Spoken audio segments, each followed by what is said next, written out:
اور یاد رکھیے ایک بات اور بھی آپ سے کہہ دیتے ہیں ہاتھ جوڑ کر کے، سسرال میں کبھی برابر مت رہیے گا، آئیے گا 9 دو 11 ہو جائیے گا، کیونکہ سسرال میں رہنے والا داماد اور کتا دونوں برابر۔ امام شافعی رحمۃ اللہ علیہ نے فرمایا اگر دودھ پینے والا بچہ ماں کی گود میں پیشاب کرے وہ بیٹا ہے، اور بدن میں پیشاب نہیں لگا کپڑے میں پیشاب ہے، تو کپڑا اتارنے کی ضرورت نہیں ہے، 1 مٹھی پانی لیا مارا، 2 مٹھی پانی لیا مارا، گار لیا جھاڑ لیا، کپڑا پاک ہو جائے گا، بیٹا اگر پیشاب کرے، دودھ پیتا بچہ، امام شافعی فرماتے۔ لیکن اگر دودھ پینے والی بیٹی ہے، ماں کی گود میں پیشاب کرے، باپ کی گود میں پیشاب کرے، اور بدن میں پیشاب نہ لگے، صرف کپڑے ہی میں پیشاب ہے، پھر بھی 1 مٹھی 2 مٹھی پانی مار لینے سے کپڑا پاک نہیں ہوگا، کپڑا اتارنا پڑے گا، داغ دھبے چھوڑانے پڑیں گے، بدبو نکالنی پڑے گی، گارنا اور نچوڑنا پڑے گا، تب مکمل کپڑا پاک ہوگا۔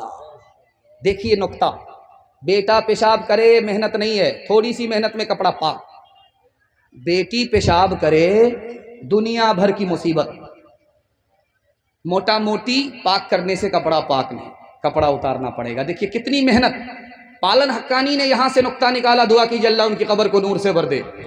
پالن حقانی نے فرمایا جس طرح بیٹے کی پیشاب کو پاک کرنے میں محنت نہیں ہے، اسی طرح بیٹے کی تعلیم پر زیادہ محنت نہیں ہے، جس طرح بیٹی کے پیشاب کرنے میں زیادہ محنت ہے، اسی طرح بیٹے سے زیادہ بیٹی کی تعلیم پر محنت کرنی پڑے گی۔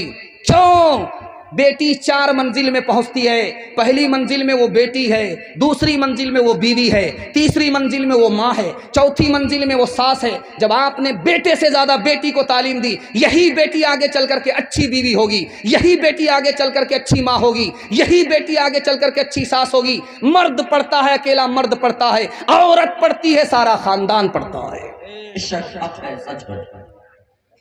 ماں ادھر ہے، باپ ادھر ہے، بیچ میں بچہ کھڑا ہے، ماں مسلمان ہے، باپ مسلمان نہیں ہے، ماں کہہ رہی ہے بیٹا کلمہ پڑھ لے، میری طرح مسلمان ہو جا، باپ کہہ رہا بیٹا بھول سے کلمہ مت پڑھنا، جیسے میں مسلمان نہیں تم بھی مسلمان مت ہونا۔ بیٹا کبھی ماں کو دیکھ رہا، کبھی باپ کو دیکھ رہا، کبھی ماں کو دیکھ رہا، کبھی باپ کو دیکھ رہا، ماں کا جادو چل گیا، بیٹا کلمہ پڑھ کر مسلمان ہو گیا۔ سبحان اللہ سبحان اللہ۔ بیٹی کے پاس باپ آیا، بیٹی نے بستر سمیٹ لیا، یوں سمیٹ کر کے یوں ادھر رکھ دیا، تو باپ نے کہا کہ بیٹی میں آیا تمہارے گھر پہ، تم نے مجھے بیٹھنے کے لیے بستر نہیں سمیٹا، کھولا، تم نے سمیٹ دیا، یہ بتاؤ کہ یہ بستر میرے لائق نہیں ہے یا میں اس بستر کے لائق نہیں ہوں؟ کہا کہ ابا یہ رسول اللہ کا بستر ہے، آپ رسول اللہ کے دشمن ہو، اس بستر کے لائق آپ نہیں ہو، اس لیے سمیٹ کر کے ادھر رکھ دیا۔ باپ کے دل پر ایسی چوٹ پڑی، جو باپ اسلام کا دشمن تھا، اسلام کو طلب کرنے لگا، اور طلب میں اللہ نے اسلام کی دولت سے بالا مال فرما دیا۔ تیسرا نمونہ آپ کی خدمت میں آ رہا، دھیان سے سنیے گا۔ جیسے ہی شادی ہوئی، بیوی کا انتقال ہو گیا، کوئی کیلنڈر ہی نہیں چھپا، اب یہ سر پکڑ کر کے بیٹھ گیا کہ زندگی میں کبھی شادی نہیں کروں گا۔ بہن کو خبر ہوئی، جلدی جلدی آئی، کہا بھائی صاحب کیا ارادہ ہے؟ جوان ہو، اللہ نے ساتھ نہیں دیا زندگی، بیوی تمہاری گزر گئی، ساتھ نہیں دیا، لیکن تمہارا ارادہ کیا ہے، دوسری شادی کرو گے؟ تو کہا نہیں کروں گا۔ کہا نہیں یہ غلطی مت کرنا، تم جوان ہو، دوسری شادی کر لو، تمہاری بہن کو پتا ہے، تمہیں مشورہ دے رہی ہے، بہن کے پاس تم سے زیادہ علم ہے، تم کو بتا رہی ہے دوسری شادی کرو، شوق سے کرو، اگر تم کو نیک اولاد ہوگی اور پھر وہ نیک کام کرے گی تو تمہاری اولاد کی ہر سانس کے بدلے تمہیں اللہ صدقہ جاریہ کا ثواب دے گا، صدقہ جاریہ عطا فرمائے گا۔ اب جس بھائی کا ارادہ بدل گیا، انہوں نے شادی کر لی۔ ایک آخری نمونے پر پیغام کو ختم کر رہا ہوں، آپ لوگ سننے کے لیے یہاں سے لے کر کے وہاں تک تیار ہیں؟ دونوں ہاتھ اٹھائیے انشاءاللہ، دھیان سے سنیے گا، جلدی سے نکل جائے گا۔ ہارون رشید حجاج بن یوسف کا دربار ہے، ایک عورت روتی ہوئی آئی، فریاد کیا کہ میرے 3 آدمی کو تم نے گرفتار کیا ہے، میری فریاد ہے کہ تینوں کو چھوڑ دو۔ حجاج نے کہا میرے کٹر دشمن ہیں، میں تینوں کو چھوڑ نہیں سکتا، ایک کو چھوڑوں گا، 2 کو پھانسی پر چڑھا کر کے رہوں گا، میرا آخری فیصلہ ہے۔ تم کو 5 منٹ کا ٹائم دیا، جس کو چاہو چھڑا لو، جن کو چاہو موت کے حوالے کر دو۔ اب اس عورت نے 5 منٹ میں فیصلہ لیا۔ کیا فیصلہ لیا آپ کو سن کر کے حیرت ہوگی۔ تاریخ میں بہن کا کتنا بڑا کردار ہے یہ دکھانے کے لیے جا رہا ہوں۔ ماں باپ کے مرنے کے بعد ہم اپنی بہن کو تنہا چھوڑ دیتے ہیں۔ بہن پر ستم کرنے والے ہاتھ جوڑ کر کے میں آپ سے کہتا ہوں، آپ بہن پر ستم مت کیجیے، کرم کیجیے، اللہ آپ پر مہربان ہوگا۔ دھیان سے سنیے گا۔ اس بہن نے کہا، اے حجاج، تم نے مجھے 5 منٹ کا ٹائم دیا ہے، ایک کو بچانا ہے، 2 کو موت کے حوالے کرنا، میرے بھائی کو چھوڑ دو۔ بیٹے کو پھانسی ہو گئی، شوہر کو پھانسی ہو گئی۔ حجاج بن یوسف نے حیرت سے پوچھا، اے عورت، تو نے بیٹے کو نہیں بچایا، بھائی کو بچایا، اس کا کیا راز ہے؟ تم نے بھائی کو بچایا، شوہر کو نہیں بچایا، اس کی کیا وجہ ہے؟ اس عورت کا جواب سنو۔ اس نے کہا، میں جوان ہوں، میری شادی ہو جائے گی، مجھ کو شوہر مل جائے گا، خدا مہربان ہوا مجھ کو بیٹا مل جائے گا، لیکن ماں باپ مر چکے ہیں، بھائی نہیں آئے گا۔ 2 مثال پر پیغام ختم کر رہا ہوں۔ اسکول ہے، اس میں بحالی چل رہی ہے، زنانہ اسکول ہے، لیڈیز کی بحالی چل رہی ہے۔ 7 لڑکی امتحان دینے کے لیے آئی۔ پہلا سوال پوچھا گیا کہ اسلام کے 5 رکن کیا ہیں؟ کسی نے جواب نہیں دیا۔ دوسرا سوال پوچھا، یہ بتاؤ مسلمانوں کے 5 ملک کون کون سے ہیں؟ کسی نے جواب نہیں دیا۔ تیسرا سوال آیا، بسم اللہ الرحمن الرحیم کا ترجمہ بتاؤ، کسی نے جواب نہیں دیا۔ چوتھا سوال آیا، تم یہ بتاؤ کہ تسبیح میں 100 دانے کیوں ہوتے ہیں؟ اس کا بھی کسی نے جواب نہیں دیا۔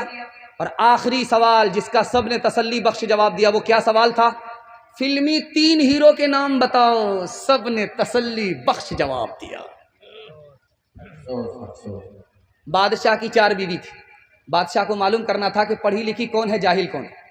تو بادشاہ بیوی کے پاس آ کر کے کہتا ہے، صبح ہو رہی ہے؟ کہا کہ ہاں ہو رہی۔ کہا کیسے پتا چلا؟ کہا منہ میں پان تھا، مزہ بدل گیا۔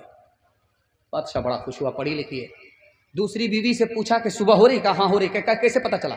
کہا لالٹین کی روشنی دھیمی پڑ گئی۔ بڑا خوش ہوا کہ پڑھی لکھی ہے۔ تیسری بیوی سے پوچھا کہ صبح ہو رہی؟ کہا ہاں ہو رہی ہے۔ کہا کیسے پتا چلا؟ ناک میں جو نت تھی وہ ٹھنڈی پڑ گئی۔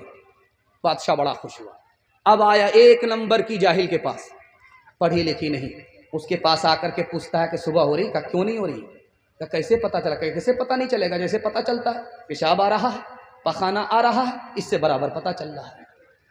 تعلیم عورتوں کو بھی دینی ضرور ہے، دینی ضرور ہے۔ لڑکی جو بے پڑھی ہو تو وہ بے شعور ہے، بے شعور ہے۔ اس نے معاشرت میں سراسر فطور ہے، اور اس میں والدین کا بے شک قصور ہے، بے شک قصور ہے۔ نکل گیا تعلیم کے حوالے سے پیغام۔ پردے کے حوالے سے آ رہا، سننے کے لیے تیار ہے؟ دونوں ہاتھ اٹھائیے انشاءاللہ۔ مرد پائجامے سے، عورت پردے سے باہر ہوگی، ہاتھ اٹھائیے انشاءاللہ۔ ایک آدمی سیدھا کھڑا ہوا ہے اور ایسے ہاتھ اٹھائے، اللہ کا شکر ہے وہ لنگی میں ہے، پائجامے نہیں۔ آخری پیغام بہت تیزی کے ساتھ نکل جائے گا۔ عورت جب چلتی ہے ننگے پیر، سڑک سے گزرتی ہے، اس کے پیر کا نشان اس سڑک کے اوپر آ گیا۔ پیچھے سے ایک مرد آ رہا تھا، جہاں اس کے پیر کا نشان پڑا اسی پر اس نے اپنا پیر رکھ دیا۔ شیطان اس عورت کی محبت اور کشش اس مرد کے دل میں داخل کر دیا۔ حضرت ابو بکر بیٹھے ہوئے تھے اور ان کی بیٹی حضرت عائشہ بیٹھی ہوئی ہیں رضی اللہ عنہما ایک جگہ۔ اللہ کے رسول نے دیکھا، کہا ابو بکر تم جوان ہو، تمہاری بیٹی جوان ہے، تیسرے آدمی کو ساتھ میں لے لیا کرو، شیطان دور نہیں ہے۔ حضرت عمر کے یہاں بیٹی آئی، حضرت عمر گھر سے باہر، لوگوں نے پوچھا کہ بیٹی اندر، باپ گھر سے باہر، تو کہا میں جوان ہوں، میری بیٹی جوان ہے، گھر میں بیوی نہیں ہے، تیسرا شیطان ہے، اس لیے گھر سے باہر آ گیا۔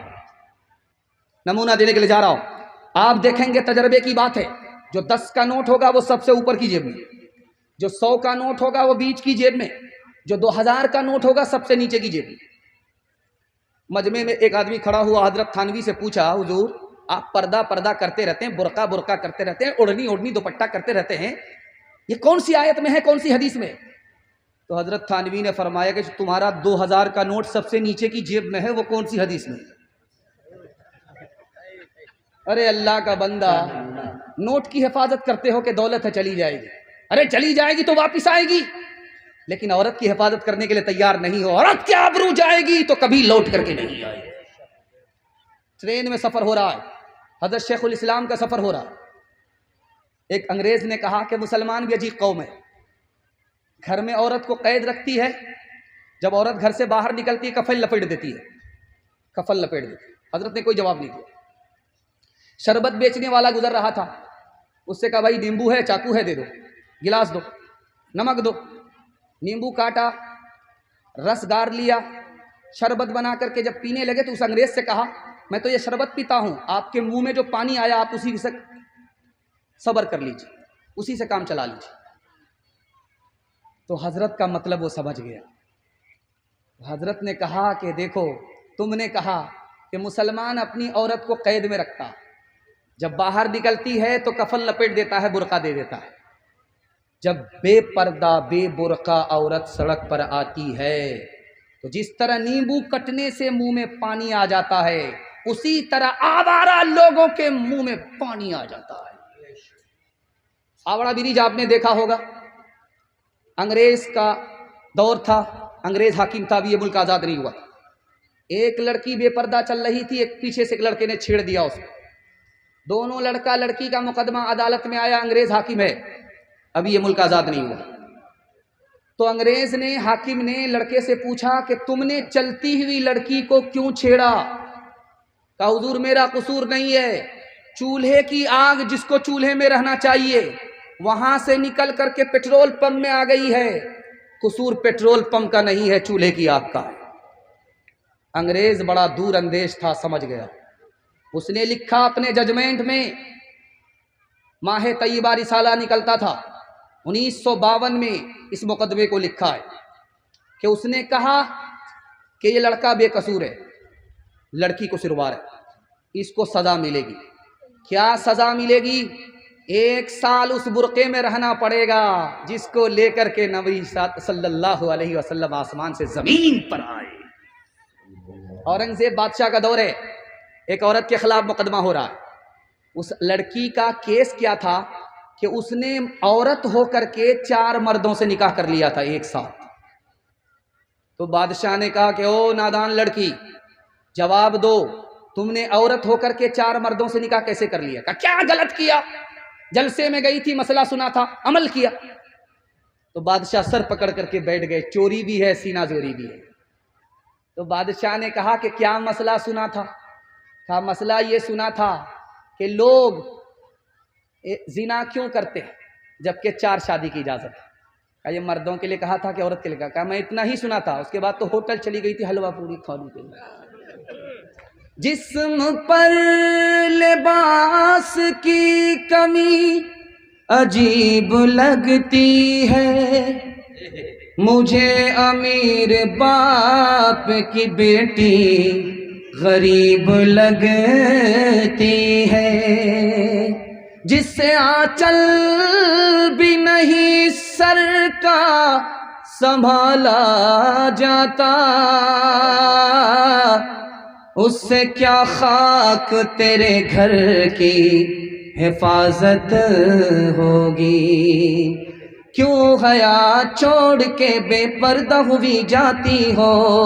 کچھ نہیں پاس رہا دین کی غیرت کے لیے، کچھ نہیں پاس رہا دین کی غیرت کے لیے۔ روز روبرو محشر میں معبود کے جب جاؤ گی، لے کے کیا جاؤ گی تم اپنی بارات کے لیے؟ دیکھو عصمت کا دوپٹہ نہ سرک میں پائے، ہر نظر گھات میں بیٹھی ہے شرارت کے لیے۔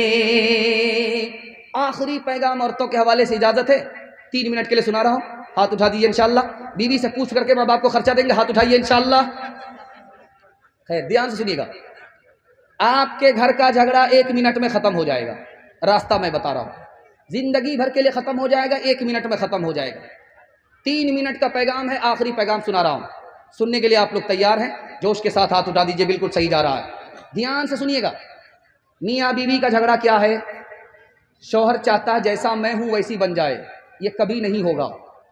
آپ اس کو اپنی حالت پر چھوڑ دیجئے اور معاہدہ کیجئے کہ تم میرے ماں باپ کی خدمت کرو، میں تمہارے ماں باپ کی خدمت کروں گا۔ 40 سال کا جھگڑا ایک ہی دن میں ختم ہو جائے۔ ساس اپنی بہو کو بہو نہ سمجھے، بیٹی سمجھ لے۔